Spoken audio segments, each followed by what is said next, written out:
மீனினமே மீன்களே, நீங்கள் பேறு பெற்றவர்கள். இயேசுவிலே அருமையான சகோதர சகோதரிகளே, நான் சொன்ன இந்த வசனம், இந்த வார்த்தை பொழிவு யாரால், யாருக்கு, எங்கே, எச்சந்தர்ப்பத்திலே சொல்லப்பட்டது? யாராவது தெரிஞ்சா?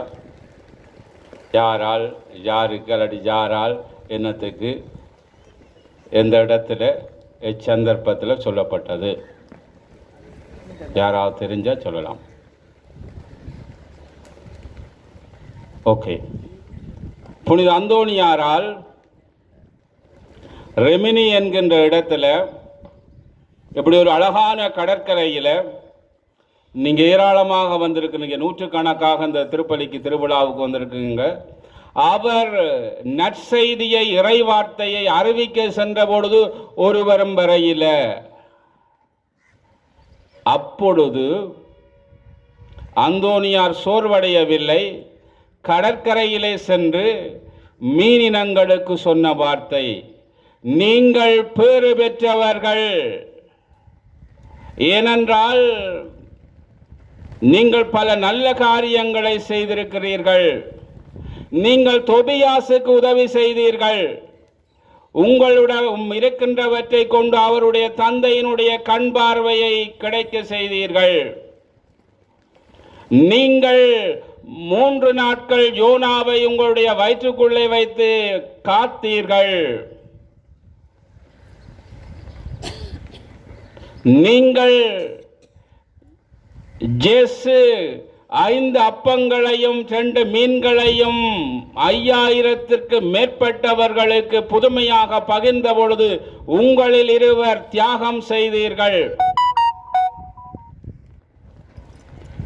வேறெங்க உயிர்த்த இயேசு தம்முடைய சீடர்கள் கடல்ல இருந்து வருகிற பொழுது அவர்களுக்கு நெருப்பு மூட்டி சுட்டு சாப்பாடு கொடுக்கிறதுக்கு உங்களை தியாகம் செய்தீர்கள். வேறெங்க? ராயப்பெரும் தோழர்களும் மீன்பாடு இல்லாமல் திரும்பி வந்த பொழுது வலது பக்கமாக உங்களுடைய வலைகளை வீசுங்கள் என்று சொல்லி பெரும்பாலான மீன்களை கிடைக்க செய்த பொழுது உங்களை தியாகம் செய்தீர்கள். அதனால் மீன்களை நீங்கள் பேறு பெற்றவர்கள் என்று புனித அந்தோணியார் ரெமினி கடற்கரையிலே சொன்ன பொழுது ஏராளமான மீன்கள் அப்படியே வந்து அவருடைய இறை வார்த்தையை கேட்டுக்கொண்டு இருந்தனவாம். இயேசுவிலே அருமையானவர்களே, மீன்கள் மட்டும் சொல்லு கேட்கல. ராணி டீச்சர் வேற யாரும் சொல்லு கேட்ட?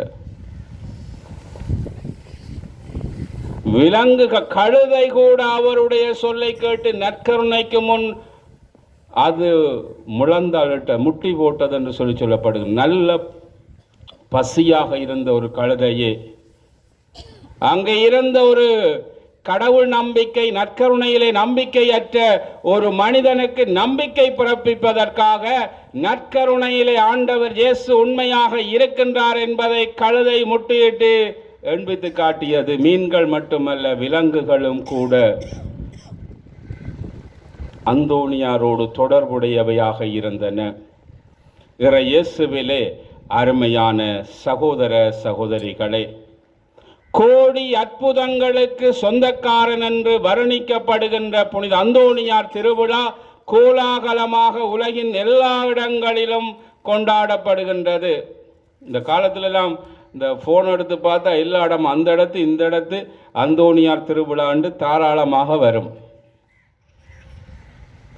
அந்தோணியாரை பற்றி நிறைய தெரியும் உங்களுக்கு. சுருக்கமாக சொல்லியிருக்கின்றேன். மீண்டும் 1195ஆம் ஆண்டு ஆவடி மாதம் 15ஆம் தேதி அவர் போர்த்துகல் லிஸ்போனாவிலே பிறந்தார். சின்ன வயசிலிருந்து இறைபக்தியிலே வளர்ந்தார். 15வது வயசிலே ஒரு குருவாக, துறவியாக வேண்டும் என்று அகஸ்தீனார் சபையிலே சேர்ந்தார். அவரை பற்றி சொல்லப்படுகின்ற பொழுது சொல்லப்படுகின்றது வேதாகமத்தை காணையில், வேதாகமத்தை அவர் அப்படியே பாடமாக்கினார் என்று சொல்லி பைபிளை அவர் அப்படியே பாடமாக சொல்லக்கூடியவராக இருந்தார் என்று அவரை பற்றி சொல்லப்படுகிற இந்த இறை பைபிளை அழிக்கப்பட்டாலும் பரவாயில்லை, அவ்வளவும் அந்தோணியாரிடம் அப்படியே இருக்கிறது என்று சொல்லப்படுகின்றது. அவ்வளவிற்கு இறை வார்த்தையை நம்முடைய தமிழில் சொன்னால் கரைத்து குடித்தவர். தன்னுடைய குருத்துவ உருவாக்கத்திலே இறை வார்த்தையை கற்று அதனிலே நன்றாக தெளிவு கிடைக்க பெற்றவர் புனித அந்தோணியார். இவ்வாறு அவர் அகுஸ்தினார் சபையிலே குருவானார். பின் அவர் வாழ்ந்த இடத்திற்கு பக்கத்திலே மொரோக்கோவுக்கு மறைபணியாளர்களாக சென்ற 5 பிரான்சிஸ்கன் துறவிகளுடைய எச்சங்கள் வந்த பொழுது, மறைசாட்சிகளாகி வந்த பொழுது, அதை பார்த்துவிட்டு நானும் மொரோக்கோ போக வேண்டும், மறைசாட்சியாக வேண்டும் என்று பிரான்சிஸ்கன் சபையிலே ஒருவாறு அனுமதி பெற்று சேர்ந்தார். மொரோக்கோ சென்றார். அந்த இடம் அவருக்கு சரிவரவில்லை. அவருடைய உடல்நலை குறைவு காரணமாக திருப்பி அனுப்பப்பட்டார். ஸ்பெயின் லிஸ்போனா பகுதிக்கு செல்லுவதற்கு பதிலாக காத்திலே கப்பல் அடிபட்டு இத்தாலி சிசிலிக்கு வந்தது. சிசிலியிலே வந்து கரை இறங்கிய பொழுது அவருக்கு கிடைத்த வேலை, பிரான்சிஸ்கன் துறவு சபையிலே அவருக்கு கிடைத்த வேலை என்ன வேலை? கிச்சன் ஒர்க், சமையல் வேலை, வீட்டு மடங்களை துப்புரவு செய்கிற வேலை. இவ்வாறான வேலைகளைத்தான் அவர் செய்து கொண்டிருந்தார். பிறகு என்னென்று பெரிய போதகராக வந்தார். பிறகு என்னென்று பெரிய ஒரு போதகராக வந்தார்.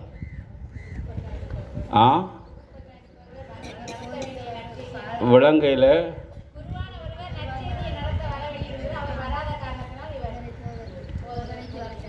சரி, ஒரு குறுப்பட்டத்திலே மறையுரையாற்ற வேண்டிய குருவானவர் உடல்நலை குறைவு காரணமாக வரவில்லை. திடீரென பிரசங்கம் சொல்ல வேண்டும். எல்லாரும் மறுத்துவிட்டார்கள்.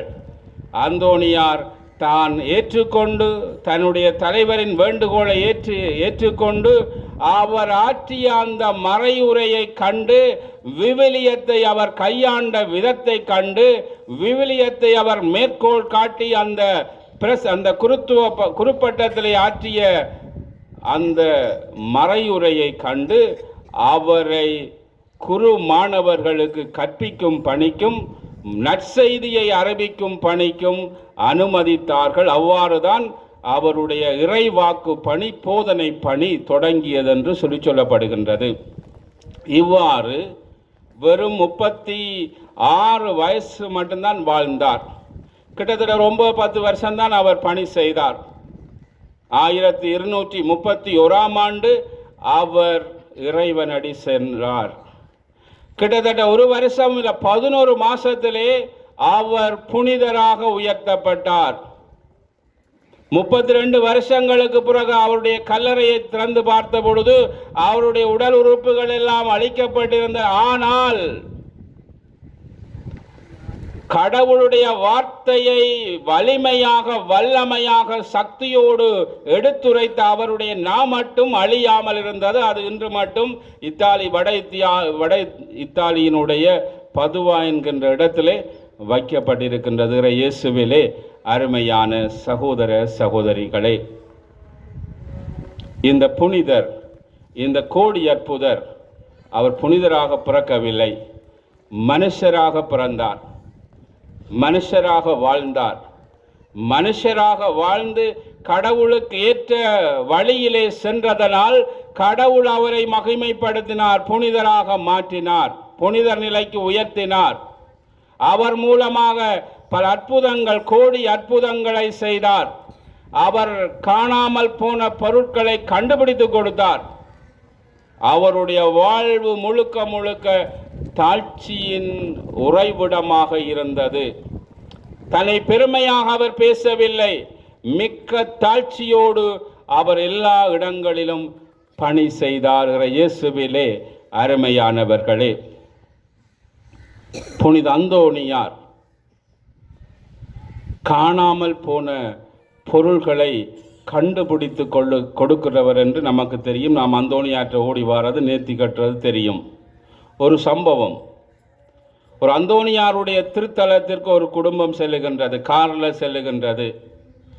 அப்பெல்லாம் இந்த லொக்கர் இருக்கையில், பேங்க் லொக்கரில் கொண்டு போட்டுட்டு போகிறதுக்கு, அவர்கள் தங்களிடமிருந்த சொத்துக்களை, நகை நட்டுகளை எல்லாம் ஒரு சின்ன மூட்டையில், துணி பேக்கில், அந்த துணி பேக்கை ஒரு பொம்மை மாதிரி செய்து அதை காருக்குள்ளே வச்சு கொண்டு அந்தோனியார் அந்த திருத்தலத்திற்கு சென்று மன்றாடி விட்டு அதற்கு பிறகு இன்னொரு நிகழ்வுக்காக, ஒரு புத்தக வெளியீட்டிற்காக அந்த குடும்பம் செல்லுகின்றது.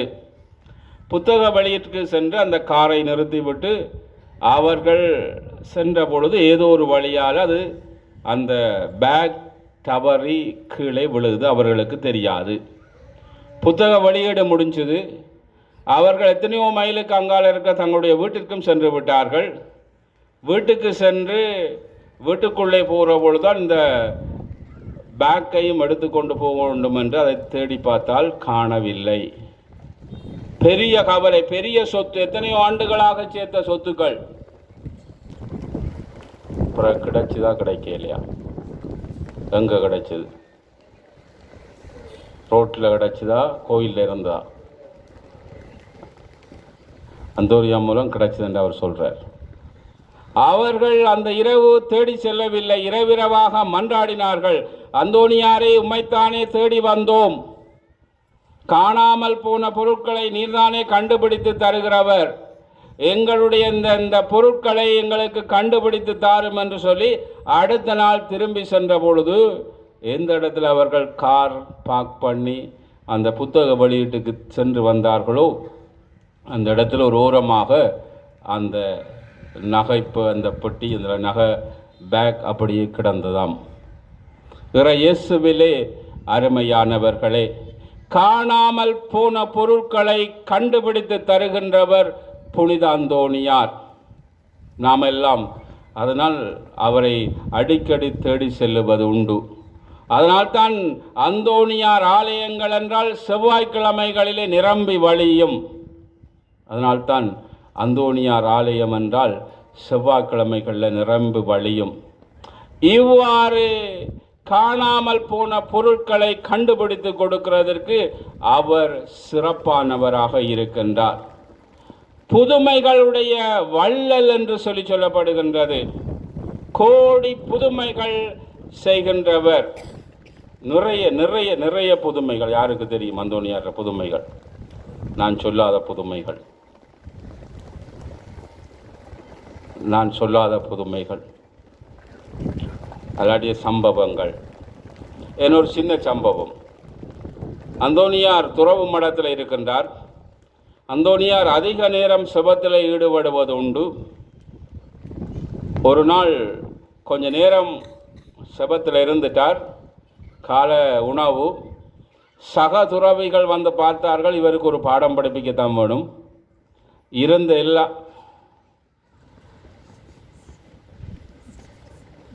இருந்த எல்லா சாப்பாட்டையும் சாப்பிட்டார்கள், அவருக்கு இல்லாமல். அந்தோனியார் வருகின்றார், வந்து பார்க்கின்றார், ஒன்றும் இல்லை. கடவுளே என்று மன்றாடினார். என்ன நடந்தோம்? வானதூதர்கள் வகை வகையான உணவுகளை கொண்டு வந்த அந்த துறவு மடத்தின் சாப்பாட்டு மேசைகளிலே வைத்து விதம் விதமான உணவுகள். அந்தோனியார் என்ன செய்திருப்பார்?